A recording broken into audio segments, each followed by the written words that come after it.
Bismillahirrahmanirrahim. Alhamdulillahi rabbil alamin. Wassalatu wassalamu ala rasuli rabbil alamin. Nabiyyina wa habibina wa qudwatina Muhammad ibn Amrillah wa ala alihi wa sahbihi wa man sar ala nahjihi wa ihtada bihadihi wa istanna bisunnatihi ila yaumiddin, amma ba'du. Yang dihormati Ustaz Effendi selaku moderator, pihak pengurusan Global Ihsan dan semua pencinta ilmu di mana saja berada. Assalamualaikum warahmatullahi wabarakatuh. Alhamdulillah, syukur kita kepada Allah Azza wa Jalla kerana pada malam ini 17 Rajab 1446 bersamaan dengan 17 Januari 2025, kita dapat meneruskan pengajian kita dalam kitab Rukun Iman. Penjelasan ringkas Rukun Iman menurut Ahli Sunnah wal Jamaah. Menarik buku ni sebab dia ringkas, tetapi maklumat dia insya-Allah cukuplah untuk kita mengenali rukun iman yang menjadi asas kepada tonggak kepada kepercayaan kita kepada Allah Azza wa Jalla, dan juga rukun-rukun yang lain yang menjadi kewajipan kepada kita semua untuk mengetahuinya biiznillah Azza wa Jalla. Bagi jemaah yang ada kitab ini, sambungan kita di rukun yang kelima, beriman dengan hari akhirat. Rukun yang kelima, beriman dengan hari akhirat. Alhamdulillah, kita dah bincang dalam siri yang lepas apa maksud makna beriman dengan hari akhirat tu, makna dia apa? Ingat molek. Makna apa beriman dengan hari akhirat? Jawab dianya iaitu i'tiqad, percaya akan berakhirnya kehidupan dunia ini dan memasuki kehidupan akhirat selepas dia. Ianya bermula dengan kematian dan kehidupan di alam barzakh. Alam barzakh, apa makna alam barzakh? Kita dah bincang dalam siri lepas, iaitulah alam pemisah di antara dunia dengan akhirat. Kita masih lagi duduk atas bumi dunia, kalau korek jumpa sebelum hancur. Tapi interaksi kita di sana interaksi akhirat, bukan interaksi dunia. Diikuti dengan berlakunya kiamat, kemudian dibangkitkan semula, seluruh manusia akan dihimpunkan di padang mahsyar. Seluruh manusia akan dikumpul di sana. Selepas itu mereka akan menerima balasan sama ada ke syurga ataupun neraka. Wal'iyazbillah, kita tak mahu ke neraka. Baik, kita dah jelas pada sini lepas tanda-tanda kiamat. Ada yang besar dan ada yang kecil. Kemudian sambungan kita pada kali ini di muka surat 116. Muka surat 116. Tajuk dia maksud hari kiamat. Kita sekarang ni sudah beriman. Alhamdulillah. Tuan-tuan dan puan kata Alhamdulillah, kita semuanya beriman kepada hari akhirat. Tetapi apakah maksud definisi hari akhirat itu apa? Tadi kita dah beriman. Sekarang ni hari akhirat itu apa? Maksud hari kiamat ialah hari yang dikeluarkan manusia dari kubur mereka, dikeluarkan manusia dari kubur mereka dengan perintah Allah Azza wa Jalla untuk pembalasan. Maka sesiapa yang baik akan mendapat nikmat, dan sesiapa yang jahat akan diazab. Kita minta berlindung Allah SWT daripada perbuatan yang tidak baik yang mengundang kita untuk diazab di akhirat nanti. Na'udzubillah. Manakah dalil? Dalilnya firman Allah Ta'ala, A'udzubillahi minasyaitanirrajim. Yawma yakhrujuna minal ajdathi sira'an ka'annahum ila nusubin yufidun. Pada hari mereka segera keluar dari kubur masing-masing menuju ke padang mahsyar, tempat perhimpunan, dengan keadaan seolah-olah mereka berkejaran. Maknanya laju keluar, sira'an. Berkejaran ke tempat berhala-berhala yang mereka sembah dahulu. Maknanya dahulu. Kamu berlari pergi cari berhala, sekarang ni kamu berlari mencari bala. Sebab apa bala? Sebab pembalasan di akhirat tak ada siapa yang lepas. Siapa dia buat baik, dia dapat baik. Siapa dia buat tak baik, cari pasal lah dia.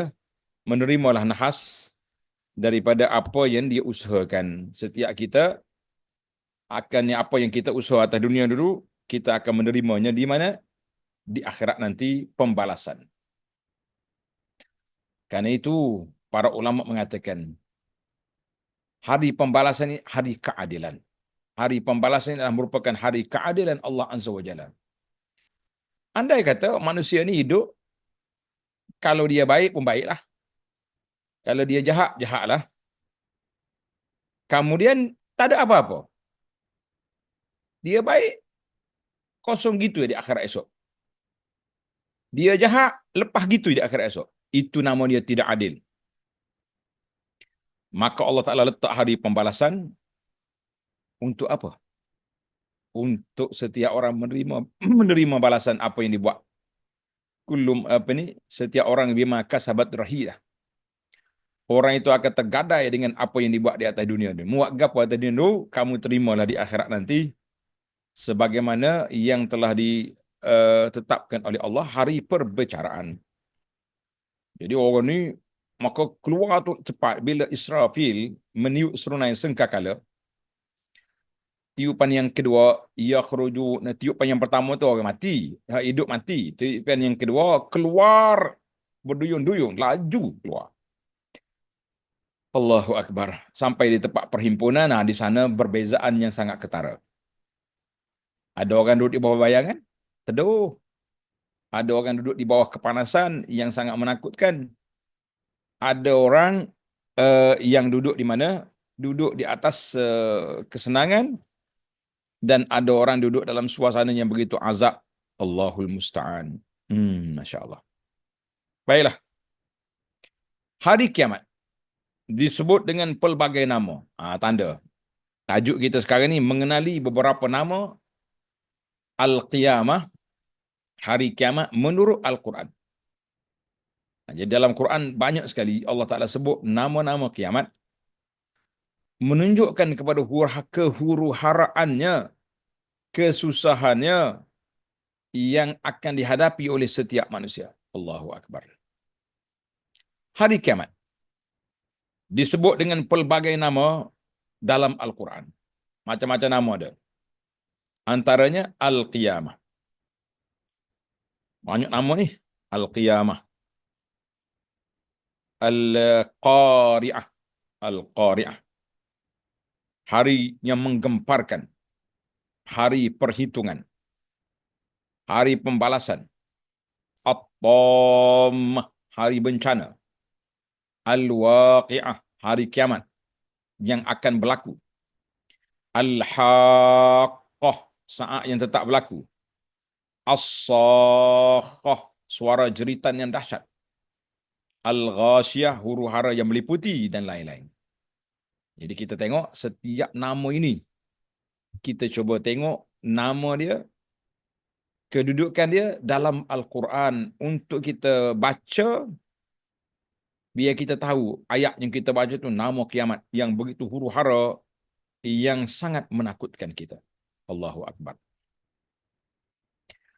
Dalil daripada Al-Quran mengenai nama-nama itu. Jadi kita ni simple saja, dia tak mau cakap banyak. Kita ambil dari Quran ataupun ambil daripada sunnah. Itulah dalil kita, itulah pegangan kita, itulah akidah yang kita pegang.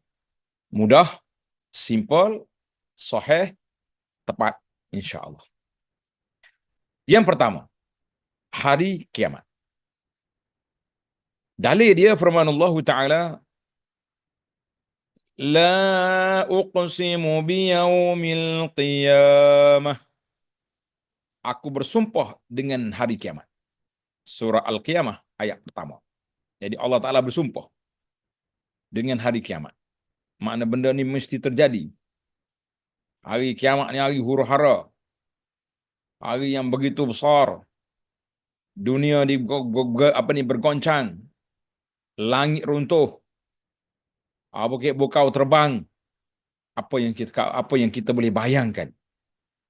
Sekarang ni bila kita tengok api marak di LA, Los Angeles, kita boleh bayangkan bagaimana. Itu api dunia. Bagaimana dengan api neraka? Api yang di akhirat esok yang begitu panas, yang begitu dahsyat. Sudah tentulah kedahsyatannya tidak ada bayangan. Yang kita boleh bayangkan selain daripada kita sentiasa berusaha untuk menyelamatkan kita dari kiamat yang begitu dahsyat. Apalah, tengoklah. Kita tengok kadang-kadang nampak dia panggil puting beliung, taufan, macam-macam dia punya pusing. Tak boleh nak bayangkan. Allah tak ada sebut dalam Quran, hari bukit bukau terbang. Bagaimana dengan suasana pada saat itu?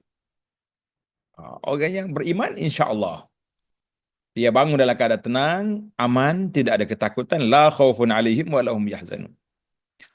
Allahumma ja'alna minhum, ya Allah, jadikan kami dari kalangan orang yang beriman, orang yang aman, damai, tenang hidup di dunia dan aman di akhirat, ya rabbal alamin. Nama yang kedua, Al-Qari'ah. Hari yang menggemparkan. Al-Qari'ah mana hari yang menggemparkan. Tengok dalam Quran Allah tanya, Al-Qari'atu mal-Qari'ah.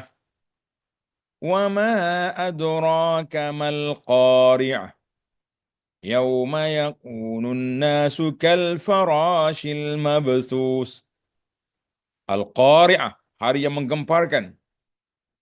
Mal-Qari'ah, apakah dia hari yang menggemparkan? Maknanya dari sudut nama begitulah. Dari sudut ilmu tadabbur ada perbincangan di sini. Bila Allah tanya Al-Qari'atu mal-Qari'ah, apakah kiamat itu? Apakah hari menggempar itu?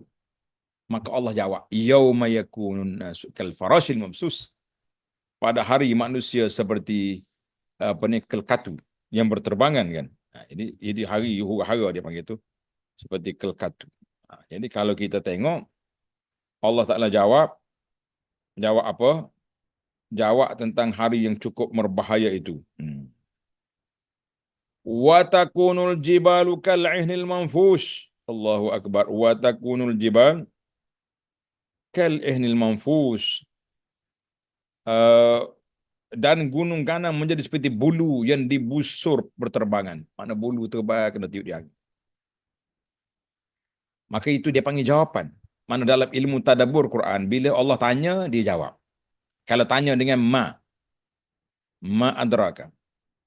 Tetapi kalau Allah tanya wa ma yudrik, kalau ditanya wa ma yudrik la asal sal'al asa taqrib, apa yang engkau tahu boleh jadi kiamat ada dekat, maka Tuhan tak jawab. Mu kena cari dalam beberapa ayat, kena kumpul maklumat baru kita jumpa.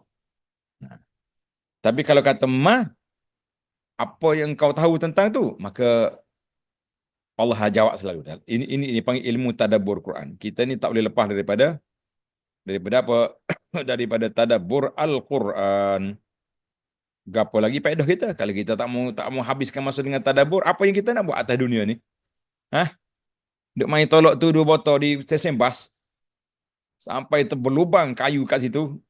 Apa benda yang kita nak jawab depan Tuhan nanti? Pembaziran masa, pembaziran tenaga yang sia-sia begitu tidak.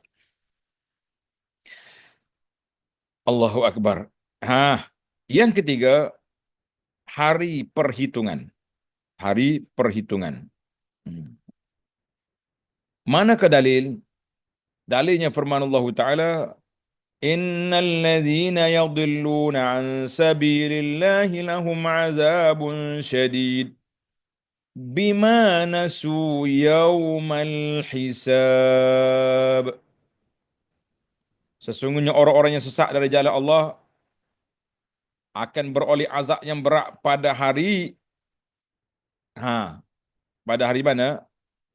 Bima nasu yaumal hisab, pada hari yang mereka lupa tentang hari hisab, hari perhitungan. Hari kita lupa hari itu. Lupa kita akan dihisab oleh Allah Ta'ala. Sebab itulah manusia ni lara. Manusia ni boleh buat benda yang pelik-pelik sebab dia tak yakin dengan adanya hari pembalasan. Surah Sad ayat 26. Maknanya orang yang lupa kepada Allah Taala, di hadapan dia ada hari pembalasan, ada perhitungan, orang ni dia tak sedar. Hari berjalan, masa begitu laju, dia duk ingat ke tidak jadi masalah apa-apa. Kita kata sabar bang. Abang akan dipertanggungjawabkan di hadapan Allah Azza wa Jalla, bukan suatu benda yang mudah, yang senang, tapi kita semuanya akan melalui saat yang begitu gawat. Allahul Musta'an. Allah Ta'ala lah bantu kita semua, ya Rabbal Alamin. Apa lagi yang kita nak? Yang keempat, dia panggil hari Yaumuddin, hari pembalasan. Mana ayat firman Allah Ta'ala? Wa innal fujjara lafi jahim yaslawnaha yaumaddin. Wa innal fujjara lafi jahim yaslawnaha yaumaddin. Dan sesungguhnya orang-orang yang bersalah ditempatkan dalam neraka yang menjulang-julang. Mereka menderita dengan bakaran neraka itu pada hari pembalasan, Yaumaddin. Yang tadi, nombor 3, hari perhitungan. Kan hisab itu mana hitung, kira-kira. Hari kira-kira, kita nak hisab mana banyak yang baik dengan yang buruk. Yaumuddin, hari pembalasan. Macam kita dalam Fatihah kita kata Maliki Yaumiddin. Maliki, hari Yaum ad-Din, makna hari pembalasan.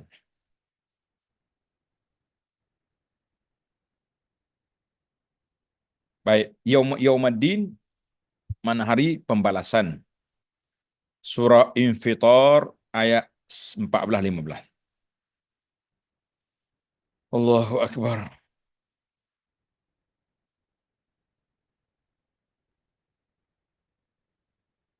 Yang kelima, kita pergi pada tajuk yang kelima pula.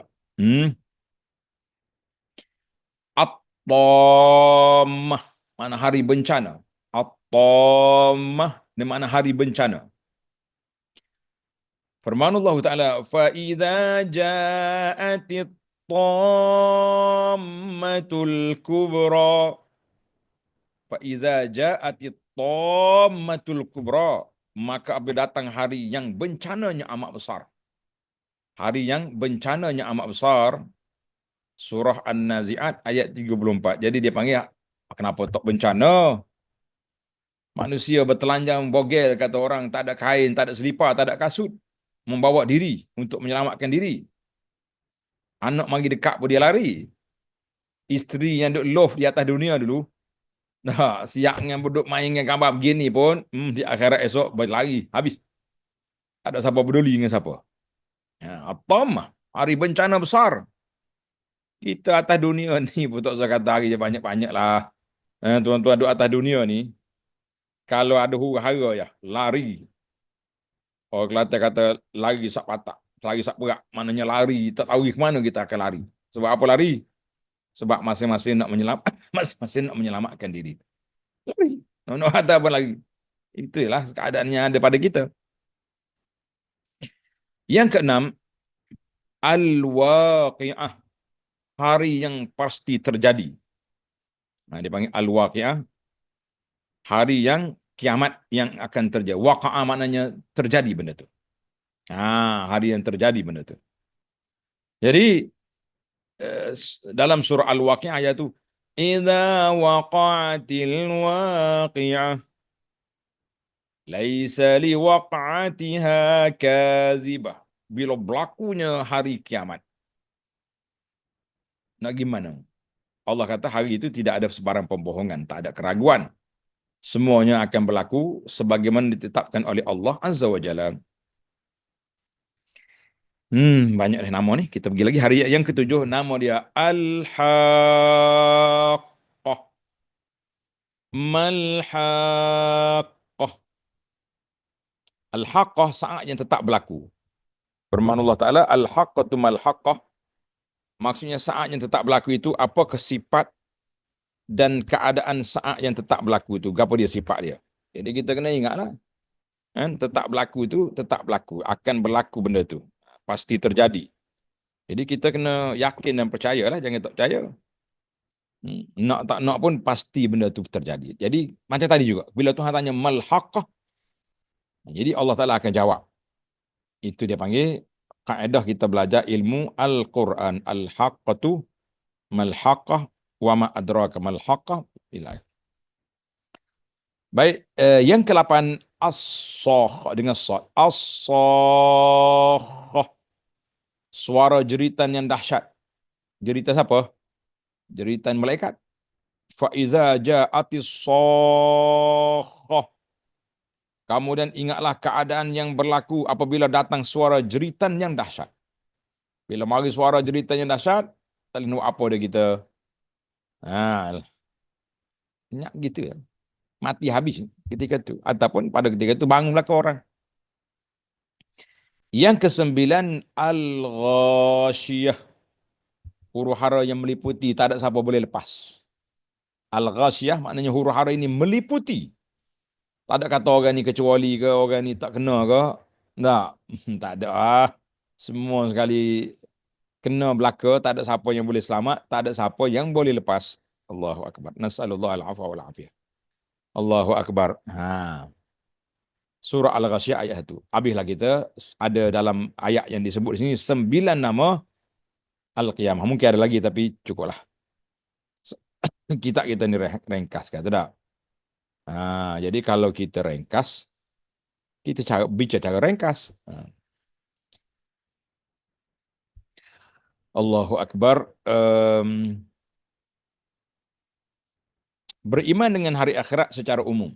Jadi tadi nama-nama. Sekarang ni kita pergi pada cara umumnya, apakah itu beriman dengan hari akhirat? Apakah beriman dengan hari akhirat secara umum? Kita beriman bahawa di sana, lepas pada mati, manusia keluar dari kubur, ada hari yang Allah himpunkan pada hari tersebut orang-orang yang terdahulu dan orang-orang yang terkemudian. Daripada zaman tu Adam kita dulu dikumpulkan sampailah zaman tak tahu bila cucu cici ciak-ciak kita ke sampai ke hari kiamat, maka mereka ini akan dikumpulkan di satu tempat nama dia Ardul Mahsyar. Lalu Allah Ta'ala membalas setiap orang mengikut amalan yang dilakukannya di dunia dulu. Membuat apa dulu? Buat baik, baiklah. Buat tak baik, nanyalah kita.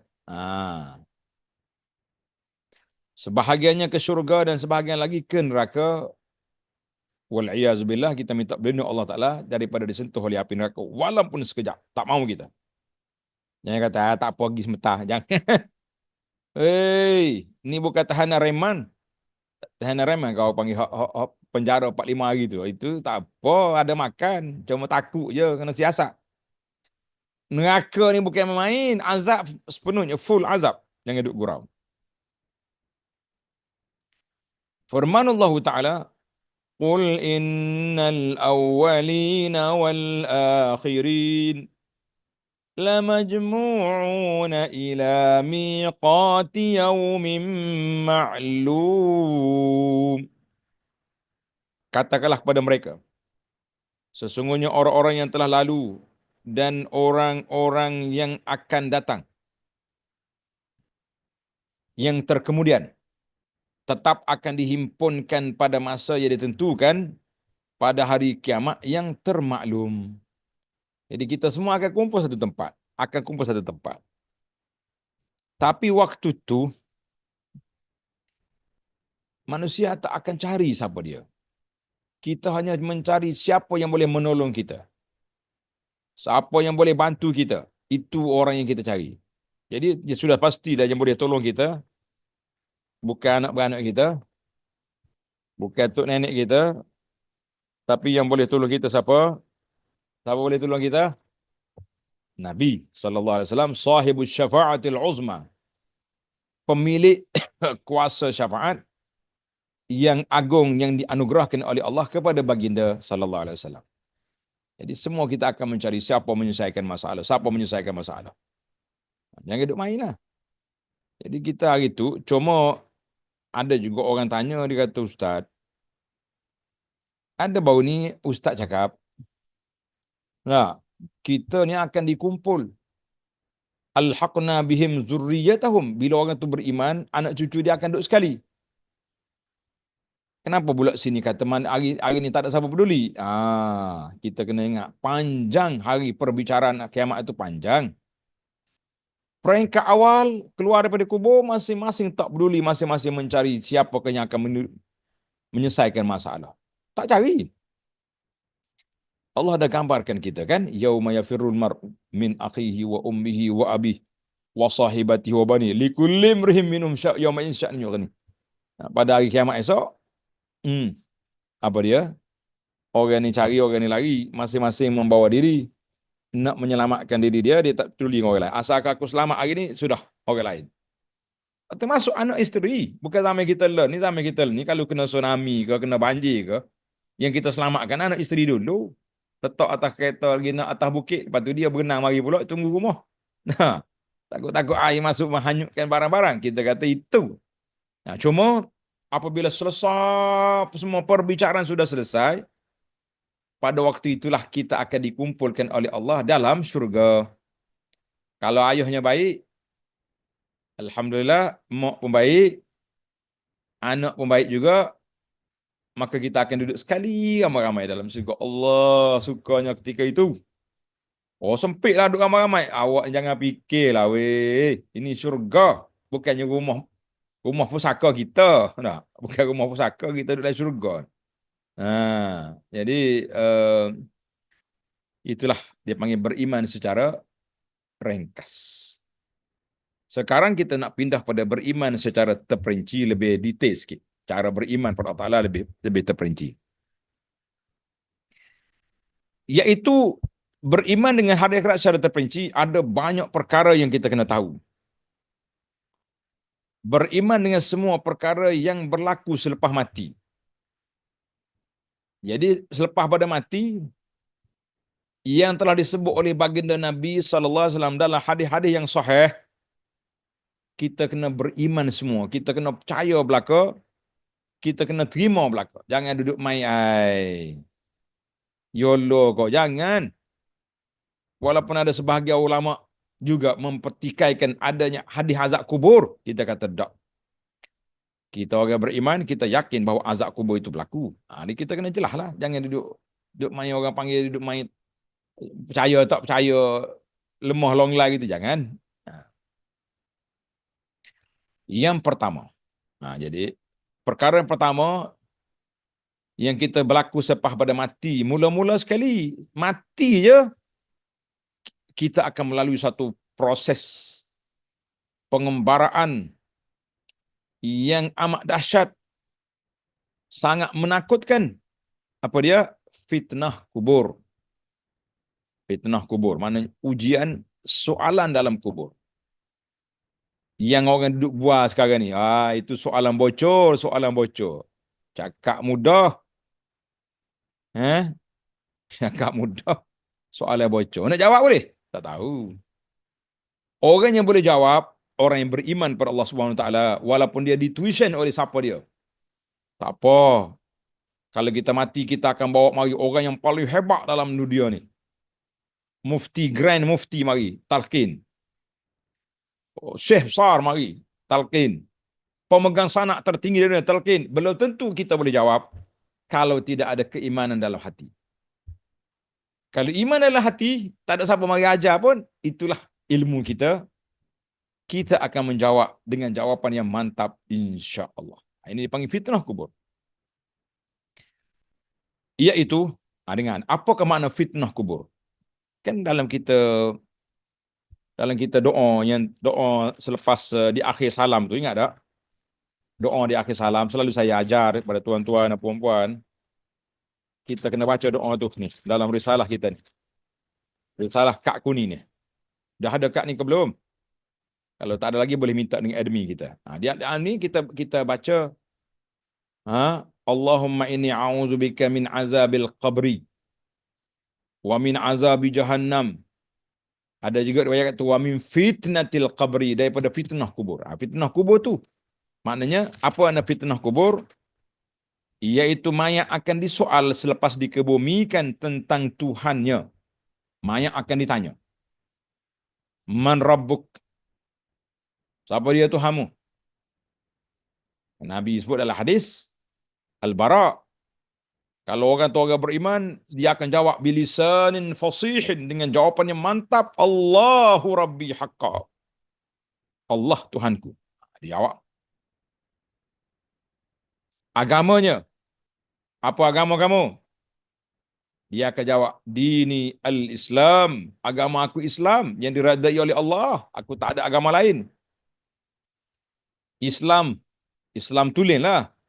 Jangan tambah-tambah. Ni macam ni orang panggil. Islam liberal lah. Islam tu lah. Islam. Satu je. Satu nama kepada agama. Satu nama kepada ajaran Nabi SAW. Satu nama kepada cara hidupnya diredai oleh Allah SWT. Nama dia Islam. Tak usah lah kita duduk tambah. Ni setengah orang dia tambah Islam liberal lah. Islam sekular lah. Berapa dia amat Islam. Tahu je tak ya. Islam. Oh, ada orang tanya tu Islam hadari, Islam wasati. Kita kata sudah tambah lah. Hadari itu cara berapa benda sebut. Jadi kita tak usah tambah. Islam. Dan dia akan tanya tentang Nabi kita Muhammad sallallahu alaihi wasallam. Wa man nabiyyuka? Siapa Nabi kamu? Nabi Muhammad sallallahu alaihi wasallam. Jelas? Maka Allah SWT akan menetapkan orang-orang yang beriman dengan jawapan yang teguh. Sebagaimana disebut ke dalam kitab hadis, ketika orang beriman disoal, mereka akan menjawab, Rabbi Allah, wa dinil Islam, wa Nabi Muhammad sallallahu alaihi wasallam. Allah Ta'ala ajar kepada kita. Jawapan yang mantap, jawapan yang teguh, jawapan yang tidak bergoyah, tidak berbelah bagi. Inilah jawapan yang kita nak jawab. Orang kata soalan bocor, belum tentu boleh jawab. Inilah cerita dia, soalan bocor. Tapi awak boleh jawab, tak boleh jawab, cerita lain, belum tentu. Jawapan tu bukan duduk dalam poket, bukan duduk dalam tuition. Duduk dalam iman kepada Allah Subhanahu Wa Taala dalam hati. Hadis ini muttafaqun alaih. Sebab itulah Allah Taala sebut dalam Quran, Yusabbitullahu alladhina amanu bil qawli tsabiti fil hayatid dunya wa fil akhirah. Yusabbitullahu alladhina amanu bil qawli. Ini kita cari. Sebab jemaah kita ni alhamdulillah dia suka belajar. Bil qawli tsabit. Tu dia. Surah Ibrahim ayat 27. Yusabbitullahu alladhina amanu bil qawli tsabiti fil hayatid dunya wa fil akhirah. Allah Ta'ala akan teguhkan, akan tetapkan pendirian orang-orang yang beriman bil qawli tsabit, bil qawli tsabit, dengan perkataan yang mantap, perkataan yang jelas. Apa dia kita nak kata? Kita akan jawab dengan kalimah-kalimah yang teguh. Sadilah jawapan-jawapan yang telah disebut oleh Nabi sallallahu alaihi wasallam tadi. Fil hayati, ketika hidup dunia dan ketika di akhirat. Mana orang beriman atas dunia pun kita jawab, itulah jawapan kita, tak lari-lari. Bila ditanya dalam kubur kita, itulah jawapan kita juga, kita tidak akan lari. Allahu Akbar. Tapi ujung ayat ni sangat menakutkan. Bila kita tadabbur ayat ni para jemaah, menitis air mata kita takut. Allah kata apa? Wa yudillullahu zalimin. Wa yudillullahu zalimin wa yaf'alullahu ma yasha. Allah Ta'ala akan sesatkan orang zalim. Orang zalim ni orang kafir, orang yang derhaka, ahli maksiat, ahli mungkar. Belum tentu mereka boleh jawab dengan jawapan yang telah ditetapkan oleh Allah Azza wa Jalla. Skema jawapan sudah ada, tapi belum tentu mereka boleh jawab. Allahu Akbar. Allahumma sabbitna bil qawli tsabiti bil hayati dunya wa fil akhirah. Ya Allah, teguhkanlah pendirian kami di dunia dan di akhirat. Takut kita tuan-tuan bila kita sebut tentang akhirat. Bila kita sebut tentang mati. Bila kita sebut tentang perjalanan ke akhirat seorang diri, kita tidak tahu apakah masir akhir pekerjaan kita. Itulah doa kita sentiasa. Ya muqallibal qulub, tsabbit qalbi ala dinik. Allahumma khtim lana bi husnil khatimah. Allahumma ja'al akhira kalamina minad dunya la ilaha illallah. Sentiasa ulang doa kan. Mudah-mudahan kita selamat insya-Allah. Baiklah. Hadis tadi muttafaqun alaih. Maka kita wajib beriman dengan semua perkara yang telah disebut dalam hadis. Antaranya soalan dari Munkar dan Nakir. Munkar Nakir mari tanya, man rabbuka wa man nabiyyuka wa ma dinuk. Cara-cara mereka menyoal dan jawapan daripada orang yang mukmin serta berbezanya jawapan daripada orang munafik. Dalam hadis Al-Bara, bila orang tu orang munafik tidak beriman, apa jadi? Bila mereka tanya, man rabbuka? Dia jawab, mana ma adri. Aku tak tahu. Pom, malaikat bagi. Siapa nabimu? Ma adri. Pom. Begitulah azab berlaku sepanjang duduk dalam kubur sebelum azab di akhirat. Allahul musta'an. Itu yang pertama tentang fitnah kubur, soalan itu. Yang kedua, azab kubur dan nikmat dia. Itu tadi soalan. Fitnah tu ujian. Sekarang ni mengikut kategori. Kalau orang tu boleh jawab soalan malaikat tadi, Munkar Nakir boleh jawab dengan sempurna, dengan baik, insya-Allah kita termasuk di kalangan rombongan itu, maka dia akan dapat nikmat dalam kubur yang begitu besar. Kalau orang itu tak dapat jawab, maka dia dapat azab dalam kubur yang sangat menakutkan.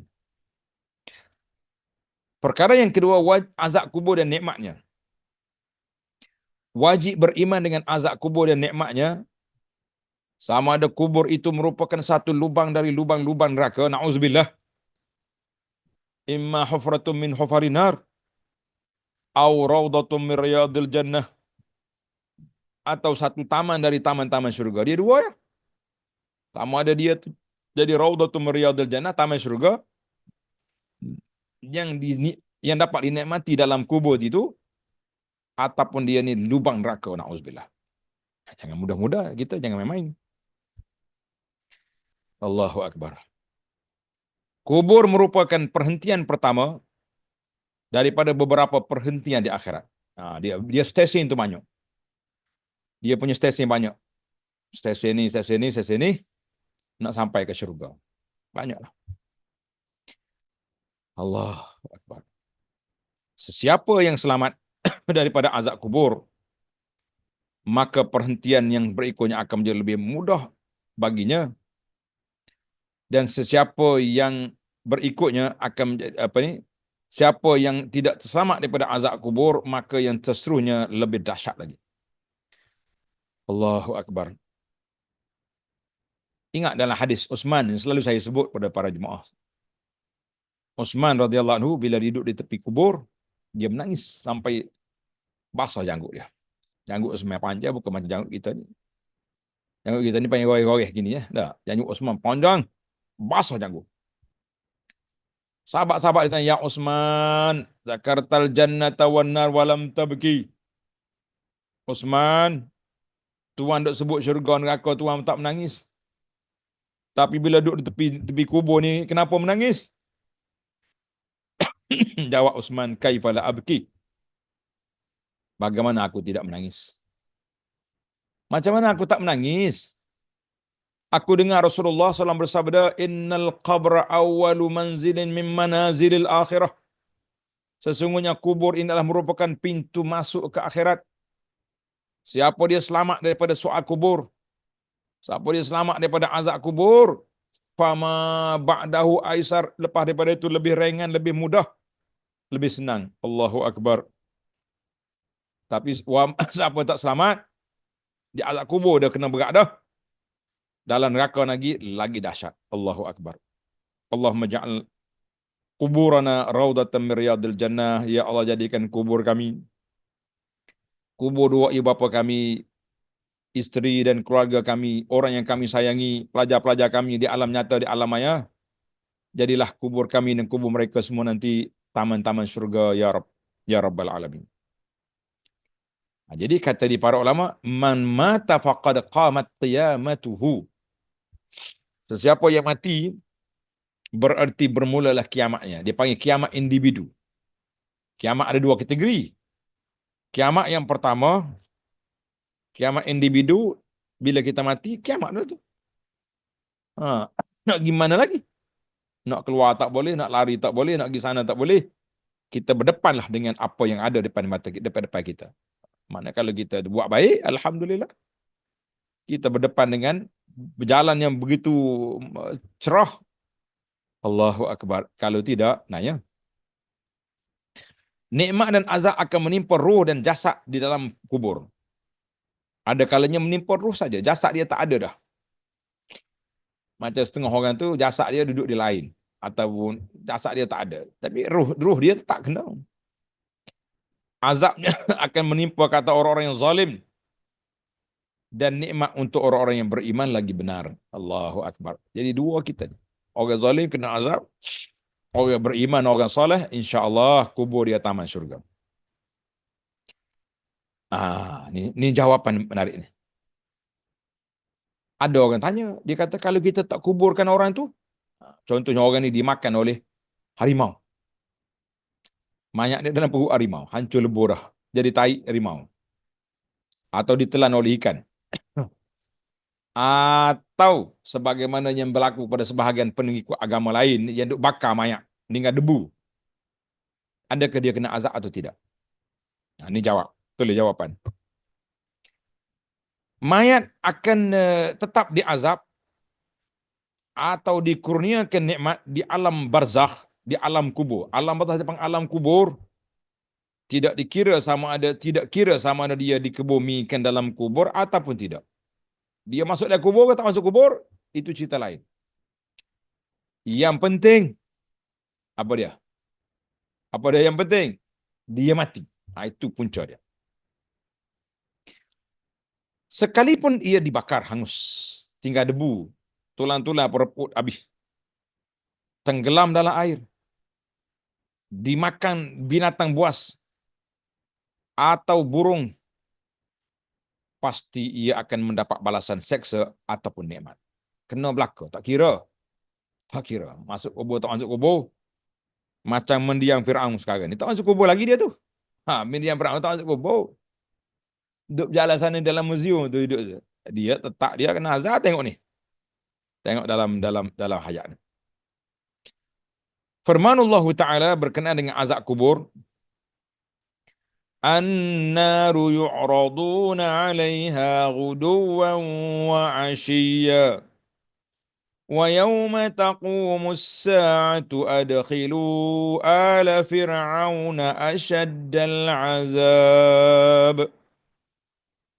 Mereka didedahkan kepada bahang api neraka pada waktu pagi dan petang, semasa mereka berada dalam barzakh. Tak kira lah dia duduk dalam kubur ke tak masuk kubur.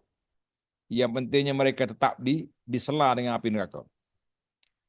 Dan pada hari berlakunya kiamat, diperintahkan kepada malaikat, masukkanlah Fir'aun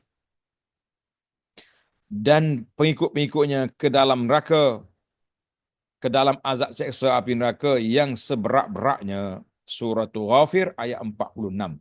Jangan duk gerung. Allahu Akbar. Jadi azab kubur ni berat. Nabi kita sallallahu alaihi wasallam dia lalu tepi kubur. Dengan mukjizat Nabi, Allah Taala beri wahyukan kepada baginda sallallahu alaihi wasallam bahawa dua orang dalam kubur ni sedang diazab. Nabi sallallahu bagi tahu annahuma la yu'azzaban, dua orang ni ahli kubur ni diazab. Wa ma yu'azzabani fi kabir, mereka diazab pada perbuatan mereka yang mereka sangka bukan dosa besar. Mereka sangat simple je. Bukannya biasa-biasa je, orang lain buat juga. Kita bukan pergi bunuh orang, pergi rogoh orang. Cakap orang je. Yang seorang lagi masuk tandas. Nabi kata salah seorang daripada ni Bila dia kencing tak basuh dengan baik. La yastabri minal baul. Kencing macam orang sekarang ni, kencing pergi berdiri begitu ya. Terpercik habis kain, air kencing dia dalam kain, lepas tu dia pergi solat. Macam mana? Bahaya tu. Ataupun tak basuh langsung. Tapi kalau kita kata istinja, lainlah. Walaupun tak basuh, dia ada istinja. Nah. Yang seorang lagi, wakana yamshi bin namimati, yang seorang lagi berjalan menjadi batu api. Duk laga-lagakan orang. Ini berat ni. Ni batu api kuat sekarang ni. Nah, batu api pula guna gas, guna elektrik. Oh, laju sekali. Dia punya nyala cepat. Kalau main gas itu serik lambat sikit. Ni tank sekali. Digital punya batu api sekarang zaman kita ini. Kuat sekali orang duduk. Duduk apa? Duduk kenak pada orang, duduk mengata orang, duduk laga-lagakan orang. Tak ada orang selamat atas dunia ni kecuali akan dilagakan oleh orang yang tidak baik, orang yang jahat. Na'udzubillah. Hadis Nabi kita sallallahu bersabda, Nabi kata apa? Laula alla tadafanu. Laula alla tadafanu. Andai sekiranya aku tidak takut kamu tidak dapat mengebumikan mayat orang mati, la da'autullah an yusmi'akum min azabil qabri. Nasai aku berdoa pada Allah Ta'ala supaya Allah Ta'ala perdengarkan pada kamu azab kubur. Takut kita ya Rabbi. Hadis sahih ini ada Muslim. Tuan-tuan boleh bayangkan bagaimana kita usul mayat sampai kubur, letak je mayat bertempik, campur gitu ya. Nah, pakai campur, tinggal sini ya. Biarnya makan ke serigala, jahat dia ni rupanya. Masya Allah. Pergi kat kubur ni duduk melangis, sudun bertempik. Takut. Tapi umat ini, umat Nabi SAW ini panggil ummatun marhumatun. Umat yang dirahmat oleh Allah Subhanahu Wa Taala. Umat yang tidak didedahkan rahsia dia kepada manusia. Umat yang dirahsiakan, didedahkan rahsia kepada manusia. Apa yang dibuat oleh manusia atas dunia ni, semuanya tidak diketahui. Tak tahu kita. Siapa dia tahu? Tak tahu. Bahkan orang kafir, betul-betul kafir tulen, yang syirik pada Allah Subhanahu Wa Taala tu, kafir tu. Kalau dia mati, tak ada bertepik-tempik. Tak. Kau ada tepik. Ada seorang kawan kita ni, dia kata dia nampak perbezaan mayat orang Islam dengan orang non-Muslim. Wallahu alam, kita pun tak nak cakap panjang sini lah. Jadi alhamdulillah, itu di antara sebab-sebab yang membawa kepada azab kubur banyak. Asbab azabil qabri ini banyak. Kita pun takut semua, tapi tak sebutkan, baik kita sebut ni. Sekurang-kurangnya kita tahu. Tadi dua perkara kita dah baca tentang apa? Tentang dosa yang menyebabkan orang tu diazab dalam kubur. Yang pertama, apa dia? Kencing tak tos. Maknanya dia tak basuh molek, tak jaga molek. Itu bahaya sekali. Yang kedua, apa tadi? Yamshi bin namimah, si batu api. Maka di sini para ulama telah menyebut di antara sebab-sebab orang kena azab kubur yang paling utama sekali, syirik. Orang kafir, musyrik, semua kena azab kubur. Na'udzubillah. Saya tak hurai ya. Tuan-tuan boleh, orang panggil boleh tanda ya. Dua, an-nifaq, sifat munafik. Na'udzubillah, si munafik. Munafik ni berat. Jangan gurau. Yang ketiga,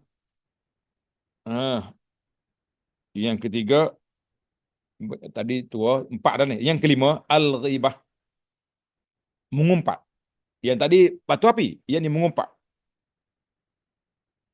Yang kelima, 5 ke 6. Al-kazib, bohong. Orang bercakap bohong ni akan diazab dalam kubur. Yang seterusnya, orang yang belajar Quran tapi tidak amal dengan dia. Tidur sampai tak solat subuh, tak solat. Ini orang kena. Yang seterusnya, pemakan riba. aklu riba, diazab dalam kubur. Penzina, orang yang suruh orang buat baik dia lupa. Berat juga. Berbuka puasa bulan Ramadan tanpa uzur. Ambil harta rampasan perang tanpa izin. Sebelum dibahagikan dia curi. Ini di antaralah. Banyak lagi lah yang menanggutkan. Cuma apakah perkara-perkara yang boleh menyelamatkan kita daripada azab kubur, tuan-tuan tanda. Tadi beberapa perkara tersebut tentang apa ni? Tentang sebab kena azab. Yang ni kita nak cari penyelamat. Di antaranya mulazamatut taubati wal istighfar, kita kena banyak taubat dan banyak istighfar. Banyak taubat dan banyak istighfar, sentiasa taubat. Jangan hidup malah. Ha? Yang kedua, al-iksar minal hasanat. Kita banyak buat benda baik. Kalau kita dulu terambil barang-barang orang, kita banyak sedekah. Sedekah, sedekah, sedekah. Sehingga kan Nabi SAW sebut dalam hadis, para peniaga banyaklah bersedekah. Kadang-kadang boleh jadi sebahagian daripada barang yang kita jual tu barang tak molek. Kita tak tahu, bukan niat nak tipu, bukan scammer. Ada niat nak tipu, cuma benda tu tak baik. Tak elok. Jadi baiklah kita sedekah dengan kita niat, kalau ada benda yang tak baik, pahala ni pergi ke orang tu. Kita kena buat. Yang ketiga, banyaklah berakhlak dengan akhlak yang baik, cakap dengan orang molek-molek, jangan duduk tipu orang, jangan duduk kelentong, jangan. Yang keempat, sentiasa baca doa yang diajar oleh Nabi sallallahu alaihi wasallam. Tadilah doa sebelum salam tadi yang saya dah ajar ni. Ikut belakang dalam kitab kita ada. Allahumma inni a'udzubika min azabi jahannam wa min azabil qabri wa min fitnatil mahya wal mamat wa min syarri fitnatil masihid dajjal. Ini di antara perkara yang kita kena baca. Yang lain lagi tu dipanggil riba fisabilillah. Itu tak adalah, kita ada berperang. Ada lagi yang lain-lain. Mati sakit perut, mati bersalin, banyak berpuasa. Dan di antara yang orang panggil yang masyhur sekarang ni, baca surah Al-Mulk pada waktu malam. Bagaimana cara dia? Tulis pelajar-pelajar. Ada hadis riwayat oleh Tirmizi dan Abu Daud dan Ibnu Majah. An Abi Hurairah radhiyallahu anhu qala sallallahu inna suratan minal Quran salasun ayah. Dalam Quran ada satu surah 30 ayat, syafaat li rajulin. Dia akan beri pertolongan pada mana-mana orang sehinggalah orang itu diberi keampunan oleh Allah Azza wa Jalla. Apa surah itu? Wahya suratu tabarakallazi biyadihil mulk. Jadi hadis ini menunjukkan bahawa ada satu surah yang akan beri pertolongan kepada orang yang beramal dengan dia. Kepada orang yang beramal dengan dia. Jadi ada lagi kata dia, hadis Abdullah bin Mas'ud, man qara'a tabarakallazi biyadihil mulk kulla lailatin. Siapa dia baca tabarak, surah tabarak setiap malam, mana'ahullahu biha min azabil qabri. Allah Ta'ala akan jadikan surah ini penghalang dia daripada azab kubur. Jadi kata di Ibnu Mas'ud, kami namakan surah ini pada zaman Nabi SAW itu, nusammiha al-mani'ah. Mani'ah, surah penghalang. Penghalang apa? Penghalang daripada azab kubur. Jadi Alhamdulillah, kita kena baca. Bilakah waktu Nabi kita baca surah ini? Jawabnya dia baca pada waktu malam, dekat nak tidur nak baca. Ada orang yang kata, Ustaz, kalau kita dekat nak tidur, kita pakai tidur lenong gitu ya. Baca awal sikit. Oh, saya kaya baca tu lepas Isya di masjid. Bolehlah baca. Cuma nasihat sajalah, bacaan tu individu seorang-seorang. Bukannya menjadi satu fenomena, satu sunnah baca beramai-ramai berjemaah, semua ni ahli masjid ni takut. Takut apa? Takut azab kubur. Jadi kalau dia kebetulan dia tak pergi masjid, dia tak baca malam tu sebab dia terikat dengan masjid. Jadi kita kena biasa-biasakan surah ini dibaca individu Seeloknya sebelum tidur atau awal sikit, ataupun kalau kita tak yakin, baca je lepas Isya. Itu di antara surahnya. Cuma kata di para ulama, kriteria untuk mendapat perlindungan daripada surah ini, dapat takaful dia, apa dia? Syarat dianya man qara'a, siapa dia baca surah ini jaga dia semata-mata kerana Allah. Kita baca kerana Allah, bukan nak nunjuk ke orang, bukan nak balas dengan orang. Dan dia tadabbur ayat-ayat yang terkandung dalamnya. Tabarakallazi bil mulk allazi khalaqal mauta wal hayata liyabluwakum ayyukum ahsanu. Jadi kita kena baca, bukan sekat baca saja. Baca, tadabbur dan beramal dengan isi kandungannya, maka itulah kriteria untuk menjadi mani'ah. Surah ini penghalang daripada mana? Daripada perkara yang tidak baik. Sebab bila kita baca, kita faham, dia halanglah kita daripada maksiat. Dia halang kita nak mengumpat, kencing tak basuh, hidup ambil riba, ambil rasuah. Ni riba makan hari-hari, tapi tiap malam baca Al-Mulk. La. Kontra.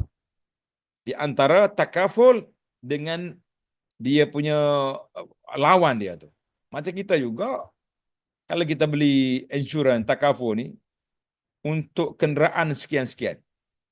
Syaratnya berlaku aksiden di tempat sekian. Tapi kita tak lain. Di tempat lain. Tak ada cover. Begitulah ibarat kata analogi mudah bahawa kita nak dapat kelebihan ini, kena ikut dia punya SOP peraturan, baca Quran, tadabbur Quran dan menghayati makna dia dan amalan. InsyaAllah mudah-mudahan kita termasuk di kalangan orang yang dapat perlindungan oleh Allah Ta'ala daripada azab kubur. InsyaAllah kita akan sambung lagi dalam siri yang akan datang, iaitu muka surat berapa tadi?